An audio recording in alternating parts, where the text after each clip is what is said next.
Salut mon Frank, comment ça va? Ça va très bien, vous autres. Très bien, je vais répondre à un auditeur qui me pose la question, puis en même temps, c'est d'intérêt public.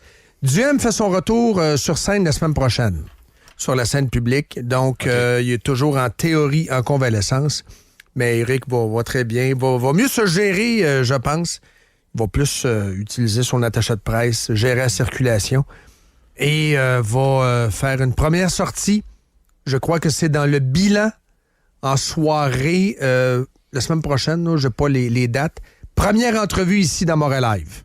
Donc voilà, je tenais à vous le dire. On devrait le recevoir, nous, dans le podcast mercredi prochain, normalement, s'il y a pas de changement. Là, on essaie de recevoir finalement tout le monde là, qui veut venir jaser. Il y a eu PSPP, Éric Duhem va venir. Si d'autres veulent venir, je pense pas que François Legault va vouloir venir. Il a pas l'air à vouloir parler à personne, puis habituellement, quand il parle, c'est un peu une catastrophe. Vous lui donnerez un jus d'orange. Ouais, c'est ça. Je préparerais des oranges et des bananes dans un petit panier. Un bon smoothie. Comment vont les bots ce matin en passssant? Oui. Est-ce que tu as eu des nouvelles, les bots de Téhéran? Est-ce que tout est correct? Tout est réglo? Non, ça va très bien. Je pense que l'ayatollah est satisfait. Et réglo. Et c'est ça, tout est réglo. Ben pas dans le vide. Oui, mais en tout cas, on lui souhaite bonne chance, Éric, là, pour sa santé. C'est jamais plaisant de voir ça, là, un peu comme quand Manon Massé, je pense qu'il y a eu des problèmes de cœur aussi. Là. C'est pas de quoi tu veux voir, là, honnêtement. Là, au-delà des sympathies ou des antipathies politiques, là, tu sais, moi, je veux dire, j'aime pas ça voir du monde malade. Il y a de quoi qui... Surtout, en plus, c'est comme inquiétant quand tu vois l'état du système de santé, que tout ce qu'on entend. Moi, parce qu'à chaque fois que j'entends quelqu'un autour de moi qui est malade ou dans l'actualité, je suis comme tout le temps un peu sénère. Je me dis, OK, va-tu être pris... va-tu être correct? Comment ça va se passer? Si lui, c'est correct, ben tant mieux. C'est ce qu'on lui souhaite, puis c'est ce qu'on souhaite à toutes les autres. Écoute, la quote, évidemment, d'hier, j'ai réécouté aussi le segment de... Il commence à en avoir plusieurs. La côte des bananes, la côte du sirop d'érable qui l'a battu, je pense. Là. Écoute... Tu poigné celle-là? Sirop d'érable? J'ai vu l'article qui parlait de ça, mais j'ai pas entendu la quote. Ah, attends, je t'attuque. T'es prêt? Okay. Oui. On va faire un petit retour dans la production de sirop d'érable. On est très inquiet parce que notre production s'en va en très grande majorité aux États-Unis. Ouais. Qu'est-ce que vous avez à dire peut-être pour rassurer ces producteurs-là? Bien, d'abord, c'est très bon du sirop d'érable. Puis quand vous allez à l'étranger, les gens aiment beaucoup notre sirop d'érable. Puis même si M. Trump voulait essayer de faire du sirop d'érable en Floride, il n'y arrivera pas. Il s'en fait un peu dans le nord-est des États-Unis. Mais le sirop d'érable, ça vient surtout d'ici. Donc, les Américains vont avoir le choix. Ils vont le payer 25 % plus cher s'il y a un tarif de 25 % ou ils mangeront du sirop qui n'est pas bon. Prochaine question, s'il vous plaît. Voilà! Ils vont m'achever. C'est pire que les oranges et les bananes. Là. Non, sérieusement, là, comparer les interventions que notre premier ministre fait avec celles de Daniel Smith. C'est épouvantable. On est à des années-lumière. Oui. Je vais juste résumer ce qu'elle a dit dans le... Parce qu'elle a été interviewée quand elle est allée à la journée de l'inauguration de Trump plus tôt cette semaine. Et il y a une journaliste qui lui a demandé précisément, elle dit, en passant, je veux savoir c'est quoi que vous lui avez dit quand vous êtes allé le rencontrer chez eux en Floride, à Mar-a-Lago. Elle dit, j'y ai dit, c'est pas compliqué. Puis là, regarde, je paraphrase, là, mais essentiellement, elle dit, j'y ai dit, le type de pétrole que vous utilisez aux États-Unis, il n'y a pas tant de pays qui en font. Il y a nous autres, il y a l'Iran, il y a le Venezuela, il y a la Russie, peut-être un peu. Elle dit, de qui voulez-vous l'acheter? De ces pays-là ou de chez nous?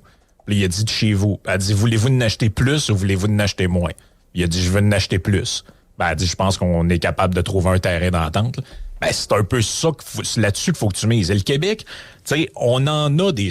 Pas le sirop, puis pas ce genre de patentes-là, mais on en a des avantages, notamment l'aluminium. T'sais, dans les alumineries du Québec, il se produit plus d'aluminium qu'à la grandeur des États-Unis. Ça, c'en est un. Ils en ont besoin pour plusieurs affaires. T'sais, c'est là-dessus qu'il faut que tu mises. Tu as besoin de quoi? Win-win. Voici ce que je peux te donner. Puis toi, tu me donnes quoi en échange? Es-tu content? Ça, on est content, tout le monde est content, on se serre la main, merci. Là, on s'enligne. Il n'y a pas d'émotion. Il n'y a pas d'émotion, c'est un deal. On fait-tu des deals? Tu veux-tu faire un deal? Comme l'histoire de TikTok. TikTok, on va faire un deal. Ça fait poser la question au bureau ovale. TikTok, ça vaut rien à cause de la décision de la Cour suprême qui a confirmé la décision du gouvernement américain de fermer boutique, de faire fermer boutique à TikTok pour toutes sortes de raisons de sécurité nationale. Ça vaut rien. Bon, ben, s'ils veulent rester en opération, les États-Unis, on veut le contrôler en forme de joint venture. On s'assoit, on négocie. Si les Chinois veulent pas négocier, ça ferme. C'est un deal. C'est un gars qui fait des deals et c'est un gars qui a une vision real estate. Son commentaire sur Gaza, territoire extraordinaire sur le bord de la mer. Il y a de quoi faire avec ça. C'est un gars qui est pur real estate et pur deal. Il commencera pas, lui, à parler, il l'a pas fait d'ailleurs, ouais, mais là, le Hamas, puis là, il faudrait qu'Israël contrôle. Non, Gaza, bien situé, ça a une valeur. Moi, je peux faire de l'argent, tout le monde peut faire de l'argent, et les Palestiniens vont être contents. On s'assoit dessus. C'est un dealer pur. Mais c'est quelqu'un qui, vu que c'est lui, c'en est un, là, contrairement à Mark Carney, c'est vraiment un outsider à la base de la politique. Là. Totalement. Il a commencé dans sa 70aine à faire de la politique. Là. Fait que tu vois que on est dans un autre... on est dans un autre cas de figure complètement, puis ça fait que c'est quelqu'un qui, pour le meilleur et pour le pire, pense en dehors de la boîte. Nous autres, on est pris dans la boîte. C'est un peu ça que je voulais dire un matin, c'est que ce qui me fait peur un peu de notre situation actuelle, autant québécoise que canadienne, mais restons au Québec parce que c'est ça qui nous intéresse, là. C'est un peu ce que tu disais dans le podcast, très bon podcast d'ailleurs avec Jerry Alain. Là. J'ai écouté ça, merci. J'ai trouvé ça vraiment... Très personnel, peut-être vraiment, même... Oui, puis mais vers la fin, quand vous parlez, toi puis lui, du Québec, j'ai trouvé que ton point était particulièrement intéressant. Là, c'est en gros, je paraphrase ce que tu dis, puis je le mets dans mes mots, mais c'est qu'on est une société anesthésiée. Oui. On est en ce moment, c'est comme si on se réveille d'une longue opération, puis on est frosté de notre anesthésie. Parce que tu regardes ce qui se passe aux États-Unis, Trump qui fait à son jour 1 une conférence avec Sam Altman, avec les gens de l'intelligence artificielle, annonçant des investissements privés totalisant 500 milliards de dollars dans des secteurs de fine pointe. Là. Tu sais, c'est le PDG d'OpenAI qui est là. OpenAI, c'est ChatGPT, c'est plein d'affaires. Là. Oui. Ça, là, c'est l'économie de demain, c'est l'avenir. Nous autres, pendant ce temps-là, Amazon ferme, puis on est là avec des histoires de pommes, puis de jus d'orange, puis de bananes. Des histoires de vengeance. On veut se venger contre les Américains. C'est du 10 pour 1. Comment se venger? Le gros Ford avec le bourbon, l'autre avec le jus d'orange. On va se venger, là. On est prêt, là. On va donner des chèques à tout le monde. Ben ouais, c'est ça. Voici les titres des livres de Trump. On veut-tu le connaître, Trump? C'est qui Trump? C'est une bébête politique? OK. Art of the Deal en 87. Ensuite, Surviving at the Top. Donc, c'est un gagnant. Comment survivre? Donc, c'est la loi du plus fort. How to get rich. On peut-tu se mettre riche à la gang? Think like a billionaire. Everything you need to know about success, real estate, and life. The best real estate advice I ever received. Time to get tough. Make America first again. Ouais. Ça a commencé comme ça, 2011. Crippled America, How to Make America Great Again, 2015. Great Again, How to Fix Our Crippled America, 2016. The Art of the Comeback, 97.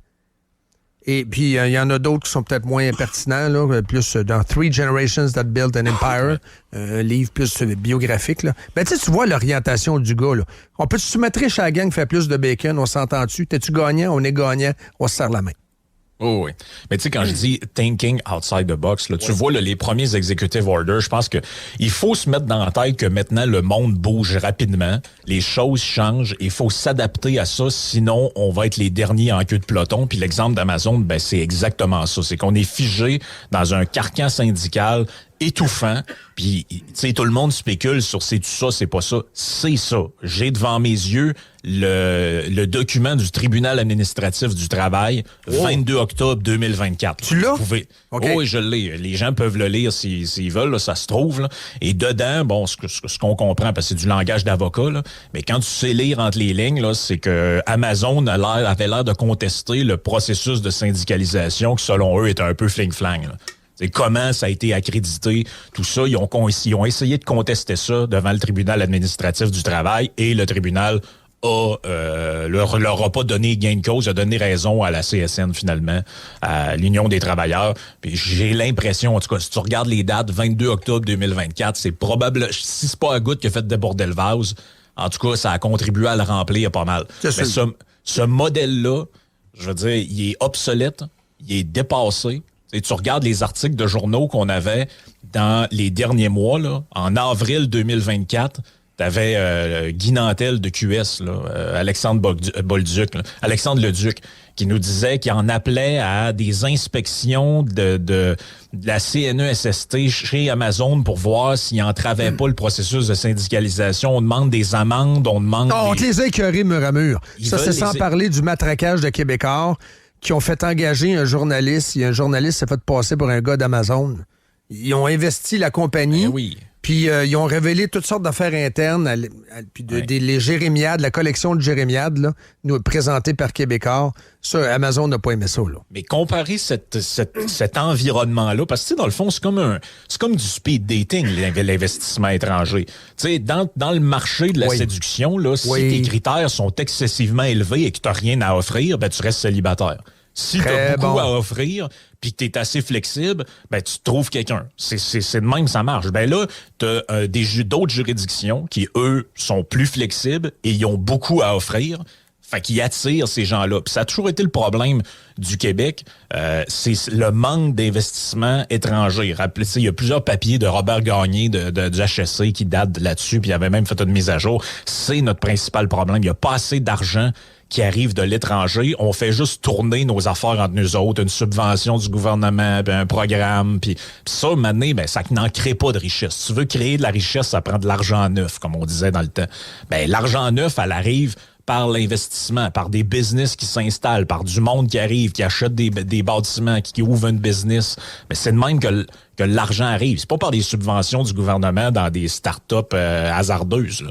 C'est par l'investissement étranger. Et tu regardes le cadre réglementaire américain, qu'est-ce que Trump fait en arrivant? Signe un décret sur la fin du télétravail, signe un décret sur l'allègement réglementaire, signe un décret sur la réduction de la bureaucratie aux États-Unis. Ça, c'est tous des signaux qu'il envoie au marché, de dire, regarde, nous autres, là, c'est open for business. Puis rajoutez à ça le tweet, pas le tweet, mais le message qu'il a fait sur Truth, qui est, à mon avis, le plus important de tout, qui a un peu passé inaperçu, c'est quand il a dit, n'importe qui arrive aux États-Unis avec 1 milliard d'investissements va avoir les accréditations environnementales pour son projet. Et ça, c'est huge, là. Ça veut dire que si tu arrives avec du cash, on va te les donner, tes accréditations. Ouais, nous autres, c'est quoi le message qu'on envoie par rapport à ça? C'est que même si tu as une entreprise verte qui fait des batteries, il y a du monde qui vont aller planter des clous dans des arbres, ils vont aller se coucher à terre pour empêcher que ça se fasse. Tu sais, pensez-vous que c'est attrayant, ça? Avez-vous le goût, là? Mettez-vous dans la peau des autres. Avez-vous le goût? Climat si très vous avez hostile. Une business, c'est un climat hostile, rigide, inflexible, avec une classe politique anesthésiée qui regarde ça. Rétrograde. Ringard. Va falloir commencer à acheter nos produits locaux, là. C'est bien le fun, là, encourager ma tante qui a fait des confitures, mais l'économie locale puis l'autarcie, il y a personne qui s'est jamais mis riche avec ça. Ça prend des échanges, ça prend de l'investissement. Faut faire pousser nos fruits ici. Il l'a dit, ça. Faut faire pousser nos fruits et nos légumes ici. Ben oui, les ananas de la Côte-Nord. C'est complètement imbécile. Parce qu'il faut que tu tables sur le pouvoir d'achat des Québécois. Les Québécois, on est pauvres. On est pauvres à cause du gouvernement qui vient nous siphonner aux 2 semaines. Mais il faut que tu fasses attention à ça. Mais lui, oublie ça, là. Lui, il s'en fiche. 4 fraises d'un casseau, ça a poussé d'une serre à Donnacona, ça va coûter 10$. Le prix des fruits et des légumes en serre, beaucoup plus élevé, là. Ce qui est plus intelligent, c'est pour les gros épiciers de magasiner sur la scène internationale, ce qu'on voit tous les jours. Des cocombes du Mexique, t'as des bleuets du Pérou, t'as des bleuets à l'année, là. Mais oui, mais c'est les bleuets du Pérou. Puis t'as des Christy de Day, là. Le jeudi, des fois, 2,99$ le casseau. Faut nourrir les Québécois à bas prix. Il faut que tu ailles sur les marchés internationaux pour ça. Dans un contexte où on vient de se taper 3 ans là, facile de grosse inflation particulière dans le domaine alimentaire. La meilleure façon de combattre l'inflation, c'est les marchés internationaux. L'application Rebby là, est sur le bord de sauter tellement il y a de monde dessus. Là. Parce que le monde se magasine les coupons, puis les paquets de concombres à 2 pour 1, puis 2 concombres anglais à la fruiterie, puis allez voir combien il y a de monde à la fruiterie 440, puis posez-vous la question, voir si on a les moyens de se passer de l'importation des fruits et légumes qui viennent ailleurs pour acheter des cossins produits dans des serres subventionnées sur la Côte-Nord. Là. Puis le boycott, ça se joue à 2. Là. C'est ridicule. Si les Américains décident de boycotter le soya canadien, ça se pourrait qu'on trouve le temps long aussi. Oui. Puis ça, c'est un jeu qui n'entraîne que des perdants, et les premiers perdants, c'est les gens qui sont au bas de la chaîne, en l'occurrence. Les clients, nous autres. La vaste majorité des gens qui écoutent, là, y compris, je veux dire, moi aussi, là, je les check, les coupons, puis les rabais à l'épicerie, puis... On check tout. Moi, je me mets devant une rangée, là, je regarde les affiches qui dépassent. Merci, Dan, pour le verre d'eau. J'en ai un autre, mais là, j'en manque. Là, j'ai mal à la gorge. C'est terrible. Moi, je me plante devant une rangée, je regarde les espèces de post-it d'un fois que Métro met. Puis je ramasse. C'est en spécial. C'est en spécial. Ouais, je les aimais pas bien, ces yogourts-là. Mais là, je vais les aimer à Jésus-Christ, là.